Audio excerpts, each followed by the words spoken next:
হরে কৃষ্ণ। মা যশোদা কর্তৃক শ্রীকৃষ্ণকে বন্ধন লীলা অর্থাৎ দাম বন্ধন লীলা। এক সময় যখন দাসীরা নানা রকম গৃহকার্যে ব্যস্ত ছিল, তখন মা যশোদা নিজেই দধি মন্থন করতে শুরু করলেন ছোট্ট শ্রীকৃষ্ণের জন্যে। এবং সেই দধি মন্থনকালে তিনি শ্রীকৃষ্ণের অদ্ভুত মাধুর্যমণ্ডিত বাল্যলীলা গান করছিলেন এবং এইভাবে তার পুত্রের স্মরণ করে গভীর আনন্দে মগ্ন হচ্ছিলেন। দধি মন্থন করার সময় তার শাড়ির আঁচলটা তিনি শক্ত করে কোমরে বেঁধে নিয়েছিলেন। দধি মন্থনজনিত পরিশ্রমের ফলে তার সর্বাঙ্গ কম্পিত হচ্ছিল। তার হাতের চুড়িগুলিতে পরস্পর স্পর্শ মাত্রই কনকন শব্দ হচ্ছিল। তার কানের দুল এবং পয়োধর যুগল কম্পিত হচ্ছিল। তার মুখমণ্ডলে শ্বেত বিন্দু দেখা দিয়েছিল এবং তার মাথার ফুলের মালাটি ইতস্তত বিক্ষিপ্ত হয়ে পড়েছিল। সেই সময় শিশু কৃষ্ণ ক্ষুধার্ত হয়ে সেখানে উপস্থিত হলেন। তিনি তখন তার মায়ের প্রতি স্নেহের বশে দাবি করলেন যে তিনি যেন দধিমন্থন বন্ধ করে তাকে স্তন দান করেন। মা যশোদা কৃষ্ণকে তার কোলে তুলে নিলেন এবং তাকে স্তন দান করলেন। কৃষ্ণ যখন স্তনপানে রত ছিল, তখন তার সুন্দর মুখমণ্ডল দর্শন করে মা যশোদা আনন্দসাগরে মগ্ন হয়ে ভাসতে লাগলেন।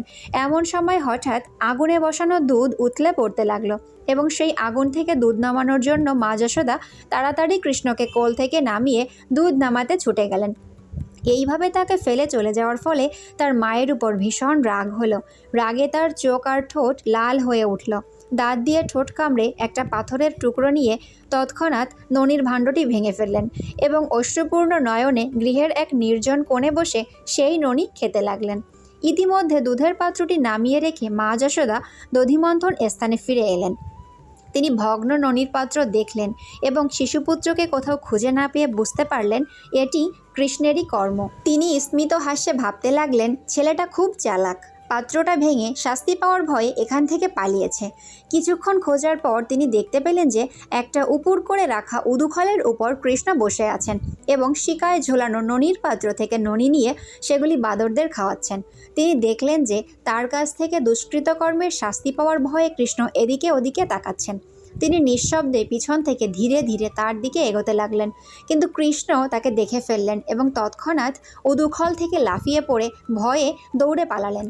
মা যশোদাও তাকে ধরবার জন্য তার পিছন পিছন ছুটতে লাগলেন। যোগীরা ধ্যানে যাকে পায় না, সেই পরমেশ্বর ভগবানকে ধরবার জন্য মা যশোদা তার পিছন পিছন ছুটতে লাগলেন। মা যশোদা দ্রুত গতিতে পলায়ন পর সেই শিশুপুত্রটিকে ধরতে পারলেন না, কারণ তার ক্ষীণ কটিতট আর স্থূল শরীরের জন্য তিনি জোরে দৌড়াতে পারছিলেন না। তার কেশপাশ তখন আলুলায়িত হয়ে পড়েছিল এবং তার খোপার ফুল মাটিতে ঝরে পড়েছিল। ক্লান্ত হওয়া সত্ত্বেও অবশেষে তিনি তার দুষ্টু শিশু সন্তানকে ধরলেন। মায়ের হাতে ধরা পড়ে কৃষ্ণ ভয়ে কাঁদো কাঁদো হয়ে উঠলেন। তার দুই হাত দিয়ে তিনি চোখের জল মুছতে লাগলেন এবং তার ফলে তার চোখের কাজল সারা মুখে লেগে গেল।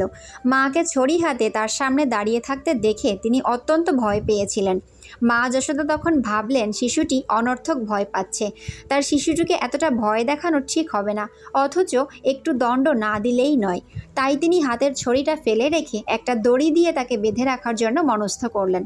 তিনি জানতেন না যে পরমেশ্বর ভগবানকে বাধা কারো পক্ষেই সম্ভব নয়। মা যশোদা ভাবছিলেন যে কৃষ্ণ হচ্ছেন তার ছোট্ট শিশুপুত্র। তিনি জানতেন না যে তার সেই শিশুটি আদি অন্তহীন, তার অন্তর বাহির নেই। তিনি সর্বব্যাপক, তিনি অনন্ত এবং সর্বব্যাপ্ত। তিনি তাকে একজন সাধারণ বালকের মতো দড়ি দিয়ে উদুখলে বাঁধতে চেয়েছিলেন, কিন্তু যখন তিনি তাকে বাঁধতে গেলেন তখন দেখলেন যে সেই দড়িটি 2 ইঞ্চি পরিমাণ ছোট। তিনি সঙ্গে আরও দড়ি জুড়ে তাকে বাঁধার চেষ্টা করলেন, কিন্তু তখনও দেখলেন যে তা সেই পরিমাণেই ছোট। এভাবে সবকটি দড়ি তিনি জোড়া দিয়ে তাকে বাঁধবার চেষ্টা করলেন, কিন্তু তবুও বাঁধতে পারলেন না। এইভাবে গৃহের সমস্ত দড়ি একত্রিত করেও যখন মা যশোদা কৃষ্ণকে বাঁধতে পারলেন না, তখন গোপীরা হাসতে লাগলেন এবং যশোদাও হাসতে হাসতে বিস্ময়াপন্ন হলেন। এটা কি করে সম্ভব? তার শিশুপুত্রকে বাঁধতে গিয়ে তিনি পরিশ্রান্ত হয়ে ঘর্মাক্ত হয়ে উঠলেন এবং তার চুলের বাঁধামালা স্খলিত হয়ে পড়ে গিয়েছিল। তখন বালক কৃষ্ণ তার মাকে পরিশ্রান্তা দেখে কৃপাপূর্বক বন্ধনগ্রস্ত হলেন।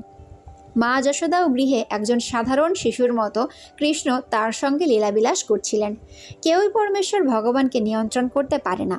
শুদ্ধ ভক্ত ভগবানের চরণারবিন্দে নিজেকে সর্বতোভাবে সমর্পণ করেন। কৃষ্ণ তার ভক্তদের সব রকমের মুক্তি প্রদান করেন। কিন্তু মা যশোদার প্রতি তিনি যে অনুগ্রহ করেছিলেন তা ব্রহ্মা, মহেশ্বর, এমনকি সর্বদা ভগবানের বক্ষবিলাসিনী লক্ষ্মীদেবীরও দুর্লভ। মা যশোদা তার ছেলেকে বেঁধে রেখে গৃহকার্যে ব্যস্ত হলেন। সেই সময় উদুখলে বাঁধা শ্রীকৃষ্ণ বাড়ির সামনে দুটি অর্জুন বৃক্ষ দেখলেন। সমস্ত আনন্দের পরম উৎস ভগবান শ্রীকৃষ্ণ তখন ভাবলেন যে মা প্রথমে আমাকে দুধ না খাইয়েই চলে গিয়েছিলেন, তাই আমি ননির ভাণ্ড ভেঙে সেগুলি বাঁদরদের খাইয়েছি। আবার এখন তিনি আমাকে উদুখলে বেঁধে রেখেছেন, তাই আমি এখন আগের থেকে বেশি দুষ্টুমি করব। এইভাবে তিনি মনস্থ করলেন যে সেই দুটি বিশাল অর্জুন বৃক্ষকে তিনি উৎপাটন করে ফেলবেন। এ দুটি অর্জুন বৃক্ষ হচ্ছেন মণিগ্রীব এবং নলকুবের। তারা কুবেরের দুই পুত্র ছিল। নারদমুনি কর্তৃক অভিশাপ প্রাপ্ত হয়ে তারা 100 বছর বৃক্ষ হয়েছিল।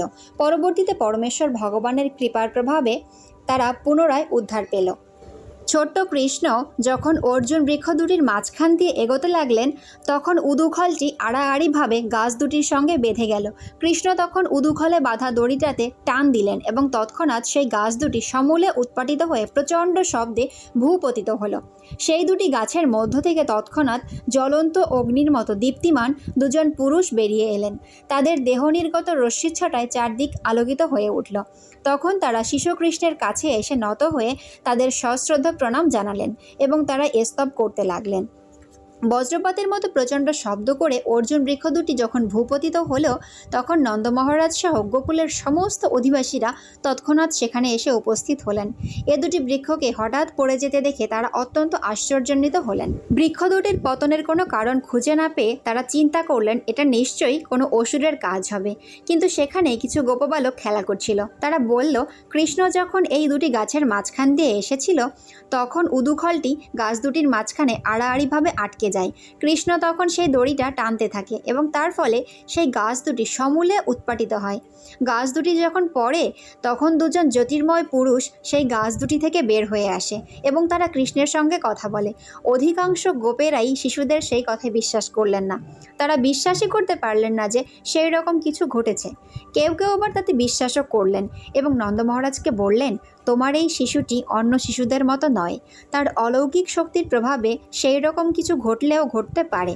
নন্দ মহারাজ তার পুত্রের এই অসাধারণ ক্ষমতার কথা শুনে হাসতে লাগলেন। তিনি এগিয়ে এসে কৃষ্ণের কোমরের দড়িটি খুলে দিলেন। বয়স্কা গোপিকারা তখন কৃষ্ণকে তাদের কোলে তুলে নিলেন। তারা তাকে নিয়ে বাড়ির ভিতরে গেলেন এবং হাততালি দিয়ে কৃষ্ণের সমস্ত অদ্ভুত কার্যকলাপ কীর্তন করতে লাগলেন। হরি বল।